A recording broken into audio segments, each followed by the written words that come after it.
Hello everyone, welcome to the another banger video of Vigyan YouTube channel in which we're gonna continue Newton's laws of motion. हमने previous lecture में Newton का first law और second law किया था. आज हम लोग आगे बढ़ेंगे और थर्ड लॉ के बारे में पढ़ेंगे. उसके साथ साथ कंस्ट्रेंट इक्वेशन के बारे में पढ़ेंगे एंड उसके साथ साथ क्या पढ़ेंगे, स्यूडो फोर्स पढ़ेंगे. स्यूडो फोर्स यानी नकली फोर्स. ठीक है, ये तीन टॉपिक करेंगे. बस तीन ही टॉपिक कवर करेंगे पूरे वीडियो में, तो वीडियो ज़्यादा लंबी नहीं होगी. आपके अटेंशन स्पैन को जितनी ज़रूरत है वीडियो देखने की उतनी ही वीडियो देखोगे आप, मुझे पता है. ठीक है, तो इसीलिए मैंने वीडियो ज़्यादा लंबी करनी ही नहीं है कि आप कम टॉपिक पढ़ के जाओ वीडियो से, बट जितने टॉपिक पढ़ के जाओ उसको पूरे परफेक्शन के साथ पढ़ के जाओ. That is the motto of mind. ठीक है, तो इतना तो मैं गारंटी देता हूँ कि जो भी टॉपिक्स कवर करेंगे तीनों टॉपिक्स आप आज बिल्कुल महारत हासिल करके जाओगे तीनों टॉपिक्स में. ठीक है, सो ये तीनों टॉपिक्स बहुत इंपॉर्टेंट है एनएलएम के लिए. कंस्ट्रेंट इक्वेशन स्पेशली बहुत इंपॉर्टेंट टॉपिक है. स्यूडो फोर्स भी इंपॉर्टेंट है. आगे पूरी मैकेनिक्स में स्यूडो फोर्स लगेगी, सर्कुलर मोशन में लगेगी. ठीक है, तो ध्यान से पढ़ेंगे. And before starting, it's my humble request कि kindly subscribe to this channel, like this video if you haven't, and please share it with your friends who are fellow JEE aspirants और नीट एस्पिरेंट्स, ताकि उनका भी भला हो पाए. इससे ज्यादा मैं कुछ नहीं बोलूंगा. आपको वीडियो अच्छी लगेगी, आप कुछ शेयर करोगे, आई नो दैट. ठीक है, चलो. So let us begin. सबसे पहले तो थर्ड लॉ ऑफ मोशन है ना, कि न्यूटन का थर्ड लॉ क्या बोलता है. तो देखो, न्यूटन का थर्ड लॉ बोलता है कि for every action there is an equal and opposite reaction. ठीक है, हर एक एक्शन के लिए एक रिएक्शन पेयर जरूर एग्जिस्ट करता है जो कि इक्वल होता है मैग्नीट्यूड में, बट उसका डायरेक्शन क्या होता है, ऑपोजिट होता है. इसका मतलब क्या है सर, बिल्कुल समझ नहीं आया, तो आइए समझाते हैं. जैसे मान लो एक दीवार है. ठीक है, यहाँ पर एक इंसान खड़ा है, स्टिक फिगर. ये अपने इस हाथ से इस दीवार को पुश कर रहा है एफ फोर्स. ठीक है, तो न्यूटन का थर्ड लॉ ये बोलता है कि ये दीवार भी इस इंसान को इक्वल फोर्स लगाएगा. यानी मैग्नीट्यूड तो फोर्स का एफ ही रहेगा, जितना ये इंसान लगा रहा है उतना ही लगाएगा दीवार भी इंसान पे. बट जो दीवार इंसान पे लगाएगा वो इंसान का दीवार पे लगाने वाले फोर्स के डायरेक्शन का ऑपोजिट होगा. यानी इंसान राइट साइड दीवार को पुश कर रहा है, दीवार लेफ्ट साइड इंसान को पुश कर रहा है. तो equal in magnitude but opposite in direction. तो इससे क्या हुआ, दोनों फोर्स एक दूसरे को नलीफाई कर गए और नेट फोर्स क्या हो गई, जीरो हो गई. ठीक है, इसीलिए इंसान ने ना दीवार को पुश किया, ना ही दीवार ने इंसान को पुश किया. ठीक है, इसके और भी बहुत सारे एग्जांपल्स हैं. जैसे अगर आप किसी को देखोगे स्विमिंग करता हुआ पानी में, तो इंसान क्या करता है, पानी को पीछे की तरफ पुश करता है अपने आर्म से और अपने पैर से. अगर आपने कभी भी किसी को स्विमिंग करते हुए देखी होगी, या अगर आप खुद एक स्विमर होंगे, आपको ढंग ठीक ठाक स्विमिंग करनी आती होगी, तो आपको ये बात बिल्कुल पता होगी कि आप जब तक पानी को अपने हाथ और पैर से पीछे की तरफ नहीं पुश करोगे, तब तक आप पानी में आगे नहीं तैर पाओगे. तो वो कैसे हो रहा है, आप पानी पे फोर्स लगा रहे हो अपने इन दोनों हाथ से और दोनों पैर से. आप पानी को फोर्स लगा रहे हो पीछे की तरफ, तो पानी क्या कर रहा है, एक रिएक्शन फोर्स लगा रहा है आप पे आगे की तरफ विथ इक्वल मैग्नीट्यूड. इसीलिए आप आगे की तरफ पुश हो रहे हो और आप स्विम कर पा रहे हो. So water pushes you forward with an equal force. ठीक है, तो third law of motion basically बस इतना ही है. मैं चाहता था कि आपको विजुअलाइज हो जाए कि थर्ड लॉ ऑफ मोशन का प्रैक्टिकल एग्जांपल क्या है. ओके,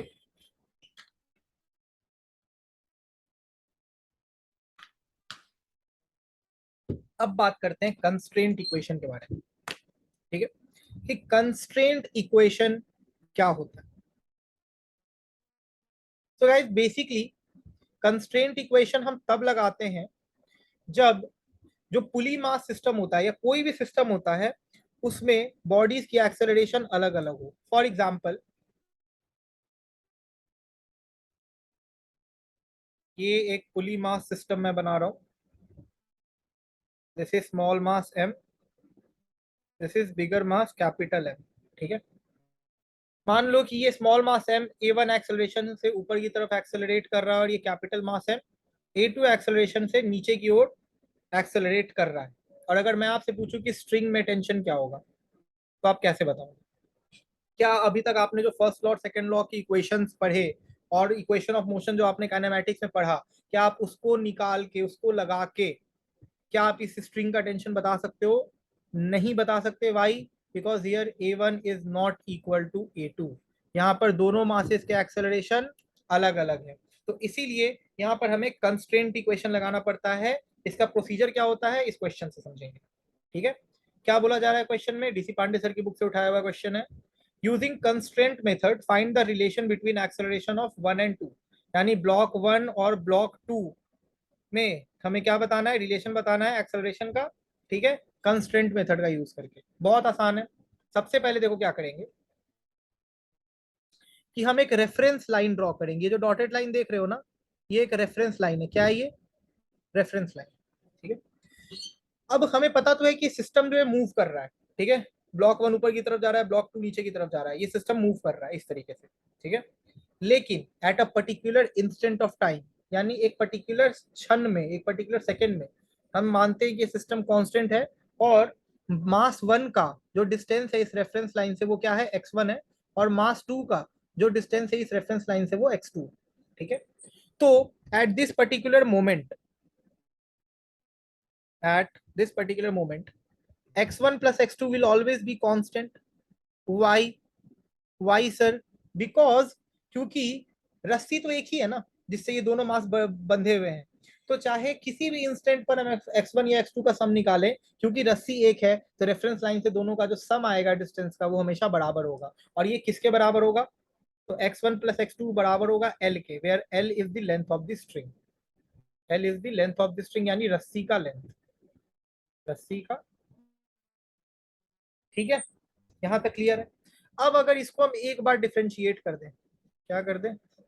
एक बार डिफ्रेंशिएट कर दें विथ रेस्पेक्ट टू टाइम, फिर क्या बन जाएगा? v1 plus V two is equal to zero. Zero क्यों? क्योंकि length of the string is constant, तो कांस्टेंट का डिफरेंशिएशन इज जीरो। तो v1 will be equal to minus v2। तो फर्स्ट और सेकंड ब्लॉक के बीच का वेलोसिटी का रिलेशनशिप तो हमें मिल गया। अब अगर हम इसको एक बार और डिफ्रेंशिएट कर दें तो a1 plus a2 is equal to zero, that implies a1 is equal to minus e2। यानी ए ब्लॉक 1 और ब्लॉक 2 के बीच का एक्सेलरेशन का भी अपने को रिलेशन मिल गया, यही पूछा जा रहा था। तो कंस्ट्रेंट मेथड से आप देख पा रहे हो कि कितने आसानी से हम लोगों ने दोनों ब्लॉक्स के वेलोसिटी और एक्सेलरेशन के बीच का डिफरेंस, सॉरी रिलेशन स्टैब्लिश कर दिया। ठीक है, have a look at this. I am pretty sure कि आप लोग को ये प्रॉपर्ली समझ आ गया होगा।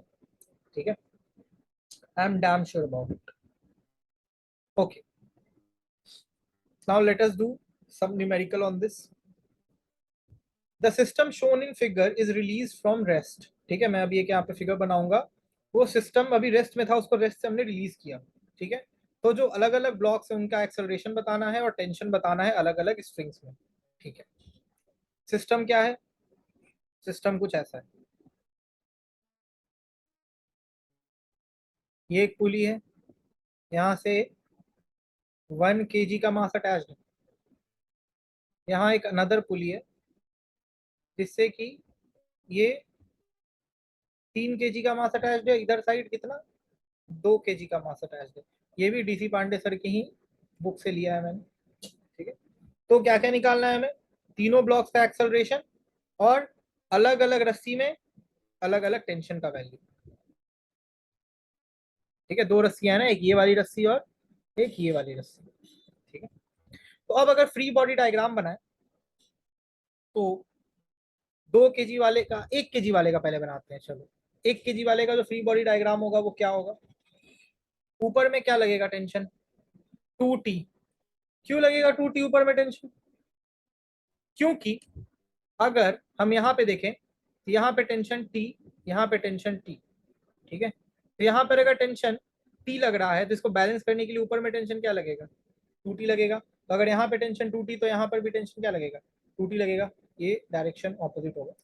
ठीक है, तो ऊपर में 2T टेंशन लग रहा है और इधर एक पुली है, उस पर भी क्या टेंशन लग रहा है? 2T लग रहा है। अब अगर ये नीचे वाले ब्लॉक की बात करें और मान लेते हैं ये ए एक्सेलरेशन से मूव कर रहा है। ठीक है, अब अगर नीचे वाला ब्लॉक की बात करें तो ये जो 3 kg वाला ब्लॉक है, ठीक है, इसका एक्सेलरेशन मान लेते हैं ए आर, ठीक है। और ये जो 2 kg वाला ब्लॉक है, ये मान लो ऊपर की तरफ एक्सेलरेट कर रहा है ए आर एक्सेलरेशन, ठीक है। ऊपर टेंशन लग रहा है टी, और इधर भी लग रहा है टी, ठीक है। तो जो नेट एक्सेलरेशन होगा, ठीक है, नेट एक्सेलरेशन क्या हो जाएगा, नेट एक्सेलरेशन पूरे सिस्टम का हो जाएगा, ये वाले सिस्टम का नेट एक्सेलरेशन क्या हो जाएगा, ए प्लस ए आर। क्या हो जाएगा net acceleration, A plus A R हो जाएगा, ठीक है। अब यहां पर देखो, इस पे नीचे में वेट कितना लगेगा, वेट लगेगा 10 न्यूटन, ठीक है। तो इसका इक्वेशन क्या होगा, 2t - 10 इज इक्वल टू 1 × ए। इस पे नीचे 30 न्यूटन, ठीक है। तो इस पे नीचे 30 न्यूटन लगेगा, और नीचे इसका एक्सेलरेशन क्या है, ए आर प्लस ए। तो ये क्या हो जाएगा, 30 - t is equal to 3 AR + A, ठीक है। और ये वाले पे नीचे 20 न्यूटन, तो ये क्या हो जाएगा, t - 20 is equal to 2A - AR, ठीक।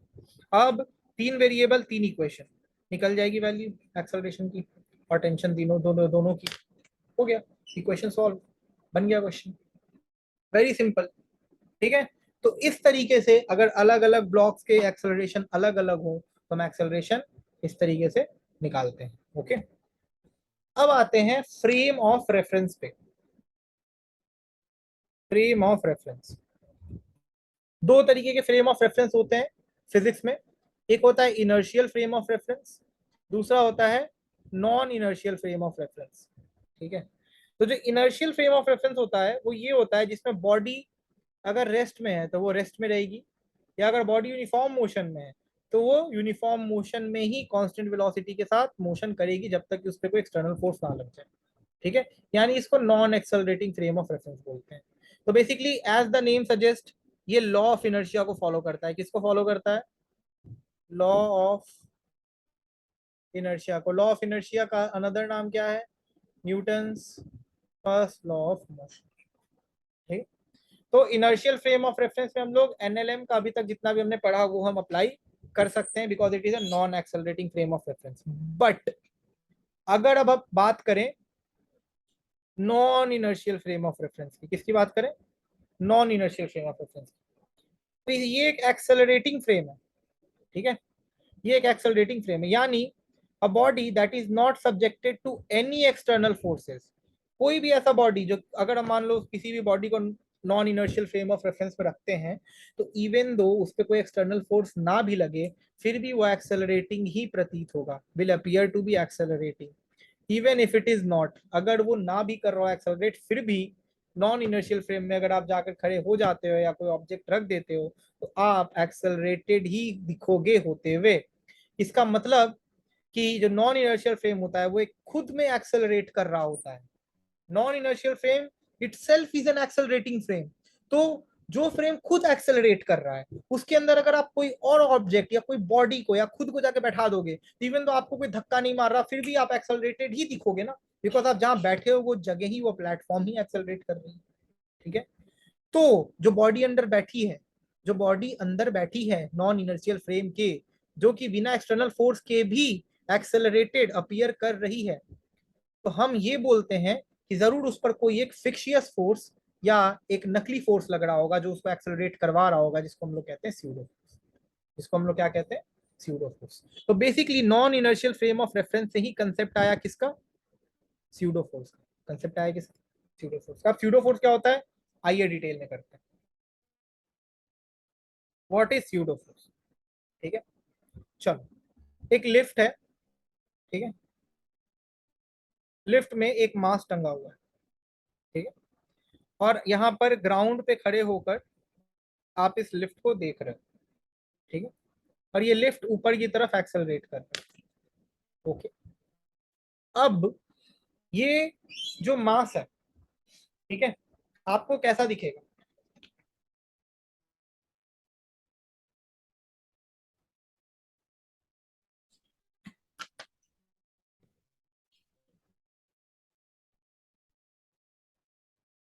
अब अगर इस हम ऑब्जेक्ट का फ्री बॉडी डायग्राम बनाए, ठीक है, तो मान लो ये एम मास है तो इस पे नीचे एम जी फोर्स लग रहा है, ऊपर में टेंशन लग रहा है टी, और ये ऊपर की तरफ एक्सेलरेट कर रहा है, ठीक है। तो इसका इक्वेशन क्या हो जाएगा, T - m g is equal to m a, यानी T is equal to m a plus g, ये इसका टेंशन का वैल्यू होना चाहिए। ठीक है, ये कब हुआ? पहले सिचुएशन में, जब हम कहाँ खड़े हैं? ग्राउंड में खड़े हैं और लिफ्ट हमें दिख रही है ऊपर जाते हुए। अब अगर अपन दूसरे सिचुएशन की बात करें, दूसरा सिचुएशन कुछ इस तरीके का है कि अब अपन खुद जाके लिफ्ट में बैठ गए। ठीक है, लिफ्ट में एक मास टंगी है एम मास के, ठीक है, और हम खुद अब लिफ्ट में बैठे हुए हैं। तो आप इमेजिन करो कि अगर आप लिफ्ट में बैठे हो और लिफ्ट में कोई मास टंगा हुआ है, तो क्या वो आपको एक्सेलरेट करता हुआ फील होगा या रेस्ट में दिखेगा? क्योंकि आप एक ऐसे फ्रेम में बैठे हो जो कि एक्सेलरेट कर रहा है, ठीक है, और उसके अंदर की सारी चीजें एक्सेलरेट कर रही हैं, आप खुद भी एक्सेलरेट कर रहे हो उस फ्रेम के साथ सेम रेट से, तो आपको उस फ्रेम में जितनी चीजें हैं सब रेस्ट में दिखेंगी, जितनी चीजें हैं सब रेस्ट में दिखेंगी। तो जस्ट फॉर एग्जाम्पल, आप ट्रेन में बैठे हो, ठीक है, आप ट्रेन में बैठे हो, तो ट्रेन में आपके अगल बगल जितने भी लोग बैठे हैं वो सब आपको क्या हिलते डुलते दिखते हैं या रेस्ट में दिखते हैं? आप ही के जैसे रेस्ट में दिखते हैं, स्टैटिक दिखते हैं। बट जो बंदा स्टेशन पे खड़े होकर आपका ट्रेन देख रहा है, उसको आप एक्सेलरेट करते हुए दिखोगे ना। बस वही फंडा है। तो अब अगर हम यहाँ पे फ्री बॉडी डायग्राम बनाए, जब आप लिफ्ट में बैठे हो, तो क्या बनेगा फ्री बॉडी डायग्राम? इस पे नीचे फोर्स लगेगा mg, ऊपर लगेगा t, तो t इज इक्वल टू क्या हो जाएगा? ये mg हो जाएगा। t इज इक्वल टू क्या हो जाएगा? ये mg हो जाएगा। यानी अगर इन दोनों इक्वेशन को हम ध्यान से देखें, इस इक्वेशन को और इस इक्वेशन को, तो डिफरेंस क्या है? एम ए का डिफरेंस है। तो यही होता है स्यूडो फोर्स। हम बोलते हैं कि अगर आप लिफ्ट के अंदर जाकर बैठे हो, यानी आप अगर non inertial frame of reference में बैठे हो, तो हम मानते हैं कि जो ऑब्जेक्ट है, ठीक है, उस पर एक स्यूडो फोर्स लग रहा होगा minus M A, minus M A F P Q, क्योंकि स्यूडो फोर्स, ठीक है। और ये माइनस साइन एम क्या है? ये ऑब्जेक्ट का मास है जो कि बैठा है अंदर नॉन इनर्शियल फ्रेम में, यानी ये ऑब्जेक्ट, ठीक है। और ए क्या है? ए है इस फ्रेम ऑफ रेफरेंस का एक्सेलरेशन, जो कि ऊपर की तरफ एक्सेलरेट कर रहा है। नेगेटिव साइन क्या इंप्लाई कर रहा है? कि जो स्यूडो फोर्स का डायरेक्शन होगा वो एक्सेलरेशन के ऑपोजिट होगा, यानी स्यूडो फोर्स कहाँ लगेगा? अगर एक्सेलरेशन ऊपर लग रहा है तो स्यूडो फोर्स नीचे लगेगा। तो this is the pseudo force, जिसका इतना हवा लोग बना कर रखते हैं। बेसिकली इसका काम आपको तभी आएगा जब आप केवल non x inertial frame of reference की बात कर रहे होगे, यानी एक्सेलरेटिंग फ्रेम ऑफ रेफरेंस की बात कर रहे होगे, ठीक है। तो ये हो गई आज की क्लास, यहीं पे समाप्त, ठीक है बच्चे। So this is all about today's lecture. हम लोगों ने इस लेक्चर में ज्यादा टॉपिक इसीलिए कवर नहीं किया ताकि आपको ज्यादा कंफ्यूजन ना हो, आपको टाइम मिले आज के लेक्चर के बारे में सोचने का, समझने का, और इसके रिगार्डिंग कुछ क्वेश्चंस करने का, जो कि आप एचसी वर्मा सर की बुक से, अपनी स्टडी मटेरियल से, कोचिंग के जिन भी कोचिंग से आप पढ़ते हो वहां से, और डीसी पांडे सर की बुक से बना सकते हो, ठीक है। सो आई होप ये वीडियो आपको इन्फॉर्मेटिव लगी हो। अगर ढंग की लगी है, बढ़िया लगी है, तो definitely like this video, subscribe to this channel, and क्योंकि अभी अपन नए हैं यूट्यूब गेम में, ठीक है, तो please give us some suggestion कि कैसे हम आपके अपने लेक्चर के प्रेजेंटेशन को इम्प्रूव कर पाए। अब जो भी आपको कमी लगती है मेरी यूट्यूब वीडियो में, खुलकर मुझे क्रिटिसाइज करो कमेंट पे, ठीक है। I will take it constructively and I will work on it. Okay, so thank you very very much, bye bye, have a nice day.